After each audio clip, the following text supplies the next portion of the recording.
Hello, I'm here to record a rationale for my two learning experiences. My name is Bikas Timulsina, and in this recording, I'm going to explain the thinking behind the two learning experiences I planned. One's exploring water science from STEAM curriculum area and rhythm, and the next one is rhythm and movement circle from the music curriculum area. I will talk about why I choose these activities, how they connect to the early learning framework, how they meet the needs of children, and why the teaching strategies I used will help children learn in safe, inclusive, and culturally respectful way. I would like to start with learning experience one, exploring water science. In this experience, I can say the exploring water science activity was designed for children aged to 4 to 5 years.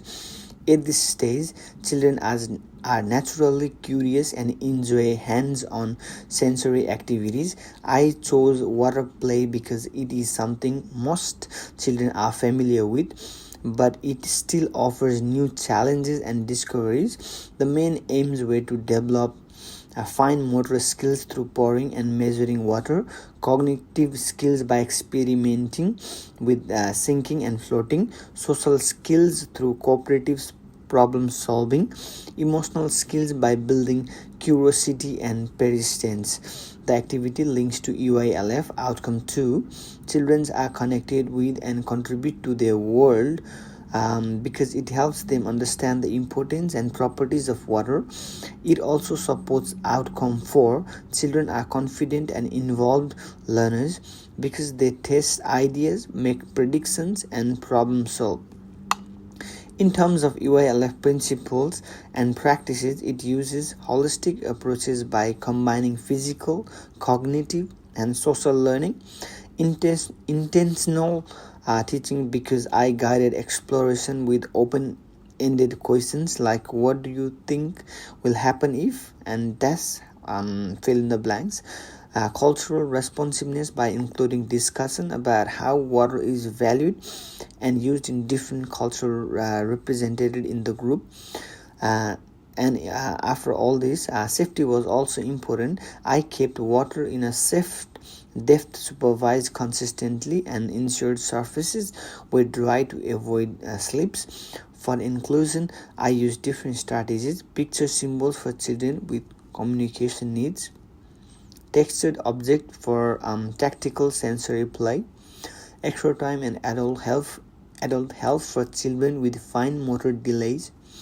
This activity is supported by Vygotsky's social learning theory, which says children learn best with guidance and interaction, and by Pigot's theory, which sees learning as active exploration of the environment. And the learning experience too I'm going to talk about is rhythm and movement circle. The rhythm and movement circle activity was for 3 to 4 years old group.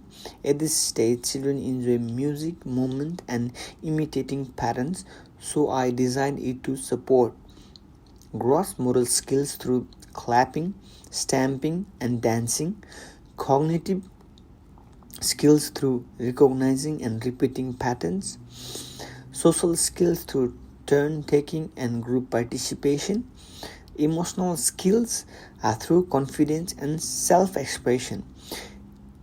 In it links to EYLF outcome 1. Children have a strong sense of identity because they can express themselves and be recognized for their skills. It also links to outcome 5.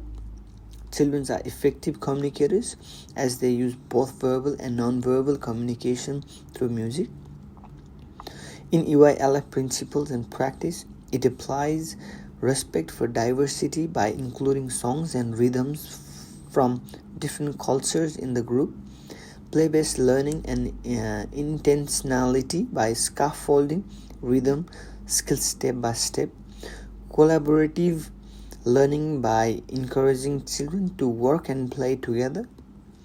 I made sure the learning environment was safe with a clear floor space, age-appropriate instruments, and warm-up and cool-down stretches.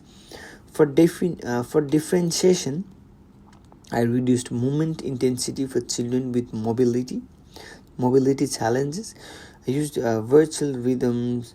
visual rhythms cards, and tactical instruments for children with sensory needs. Allowed seated instrumental playing for those unable to stand. This approach is supported by Gardner's multiple intelligence theory, which recognizes music and movement as important forms of learning, and by Vygotsky theory on learning through social interaction. Now I will explain why these strategies were chosen. Because of these activities follow the EYLF planning cycle, I observed children's interests, set learning goals, planned and implemented the activities, then assessed and reflected on the outcomes. I chose intentional teaching strategies like open-ended questioning, modeling, and scaffolding because they encourage children to think for themselves, explore possibilities, and build independence. I also made sure the activities were holistic, inclusive, culturally responsive, and safe. In holistic, I could say developing physical, cognitive, social, and emotional skills. In inclusive, all children could participate in ways that suited their needs. Culturally responsive goes incorporating cultural resources and respecting different backgrounds, say following ESIQA and NQS guidelines for health and safety. By combining theory, observation, and responsive planning, these experiences create meaningful learning opportunities that also make children feel valued, capable, and confident. Now, in closing, what I want to say is, in summary, exploring water signs and rhythm movement circle are just not for fun for children. They are also very powerful learning tools. They are linked directly to EYLF outcome and principles. They are inclusive and culturally respectful.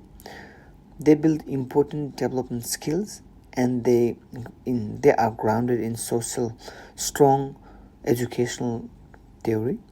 They are also culturally responsive. As I always say, they are safe as well.